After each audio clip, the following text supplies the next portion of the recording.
Sen представительler var, kayıtlı olup, iyi olup, tanıdı olup, ben bir de gelende, buraya gelende, arkasından gidip duranlar yine hoş geliyor bendeki. Bugün bazı institutlar hoş geliyor. Bu zavut Qaysi qanchasi rezervat. Hozir qavardi, kim berdi, men bilmay qoldim. Adresni точно aytib bersinlar пожарныйга.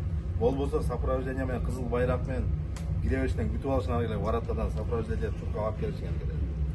Ким күтіп алыш керек? Аны УПФ-ны сотрудники, мастери. Или мастер, или оператор. Бар да өзү. Барды. Ошол. Анан кийинки вопрос охранада. Охрана уже айрден движение жок болуш керек. Нурлан акалардан баштап киргизбей коюш керек. Движение транспорт жака кирбеш керек эле. Бир дагы машина. Нефти ташыганы кандай учур болгон. Охрананын замечаниясы ошол. Машина келүүдө көрдүңбү? Анан пожарныйдыкы ошо кирип алганыңыз эмен ичине резерв. Сиз ал территорияга вообще кирбешиңиз керек. Пожалуйста, конечно. Мына ошондо шум гам болгондо белки балдарыңызда командан укпайт. Азайт, көбөйт демек эмне кылыш керек? Эме алайлы, наушниктарды алайлы, керек болсо же бир эме алайлы, же рация алайлы, эмне кылайлы? Заявка кылып, головной керек болсо отдельно силерге отдельно алып берейбиз, эме Нурбек. Жазгыла. Мен эме кылып туруп, головнойго кошуп, эме кылып туруп, давайте алып берейин. Водитель отуруп алса укпай калат да. Жоқ дегенде, мондо громко говорите, болса ушул менен айтыш керек. Чий деп туруп айтыш керек. Мына КБН кийин алып келди. Эки жактан өкмөт алып туруп айтпай анычы.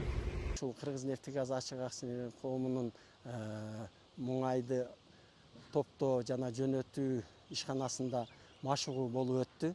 Бул машыгуунун максаты ушул ишканадагы муңай топтолгон жерде өрттү болтурбоо, алдын алуу, өрттүн алдын алуу жана ошол жерде иштеген кызматкерлердин, сотрудниктердин жана пожарныйдын иштеген балдарынын ишмердүүлүгүн жогорулатуу же болбосо ошолордун жумушун кандай аткарылыштарын карап текшерүү максатында өтүлдү. Мындай машыгуулар көп болуп турат бул ишканада. Башка мекеме ишканаларында да болуп атат мындай машыгуулар.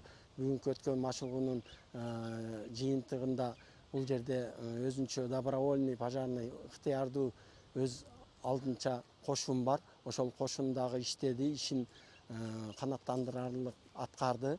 Анан өрт өчүрүү кызматынын сотрудниктери дагы бул ал жактан Кочкор Атадан бул жакка келип, ошол өрт болгон жерде өзлөрүнүн жумуштарын көрсөттү.